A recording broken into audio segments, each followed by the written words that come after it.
और उसी से जुड़ी हुई कई सारी बातें निकलकर आई थी जो इस मंच से हमारे कुछ वरिष्ठ नेताओं ने सवाल के रूप में अरविंद केजरीवाल से पूछे थे। मैं चंद सवालों को रिपीट कर देता हूं क्योंकि अरविंद केजरीवाल जी जो माहिर है ABCD में बहाने बनाकर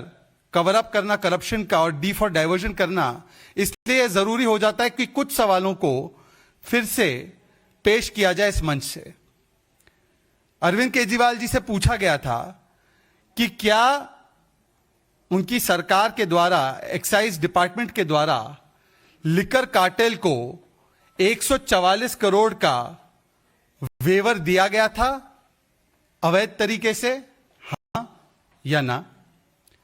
उनसे पूछा गया था कि जो उन्होंने निर्णय लिए थे एक्साइज पॉलिसी को लेकर, क्या वो GNCTD act 1991, Toubro 1993, Delhi excise act 2009, Delhi excise rules 2010, इसके उल्लंघन में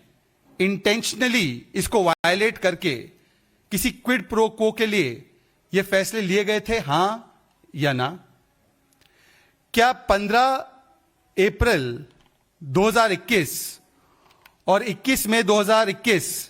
में ठेके कंपनियों को फायदा पहुंचाने के लिए जो निर्णय लिए गए थे, जबकि कोविड का पीक वेव चल रहा था, सेकेंड वेव चल रहा था, और सीधे ठेकों की संख्या जिस प्रकार से 850 से ज्यादा हुई और हर घर तक या हर मोहल्ले तक शराब पहुंचाने का एक आयोजन किया गया जिससे कि बड़ा फायदा इन लिकर कार्टेल्स को हो सके, यह किया गया था, हां या ना। क्या यह सच है कि नहीं है कि जो L1 लाइसेंसी था एयरपोर्ट जोन का, उसको EMD जो 30 करोड़ की थी उसको रिफंड की गई थी और वो भी वायलेशन था दिल्ली एक्साइज रूल्स का, हां या ना। हमने ये भी सवाल पूछा था कि किस प्रकार से बिना कॉम्पिटेंट अथॉरिटी की अप्रूवल लिए फॉरेन लिकर, विदेशी दारू पर 50 रुपए प्रति केट का डिस्काउंट देकर उनको बड़ा मुनाफा देने का काम, और जो लॉस रेवेन्यू का हुआ एक्सचेकर को, वो किया गया था, हां या ना।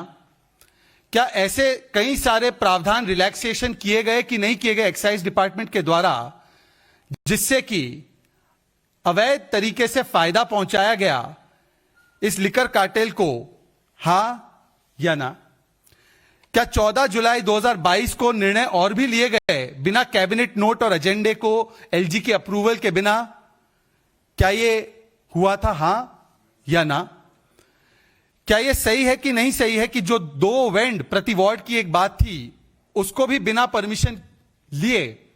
एडिशनल वेंड्स खोलने की अनुमति दी गई थी, वो भी कॉम्पिटेंट अथॉरिटी के द्वारा नहीं, हां या ना। क्या ये सारे जो सवाल उठाए गए थे, ब्लैकलिस्टेड कंपनी को भी परमिशन देना जैसे खाओ गली, मैन्युफैक्चरिंग कंपनी को भी रिटेल की परमिशन देना, ये सारे उल्लंघन हमने इसी मंच से उठाकर सवाल के रूप में अरविंद केजरीवाल जी के सामने रखे।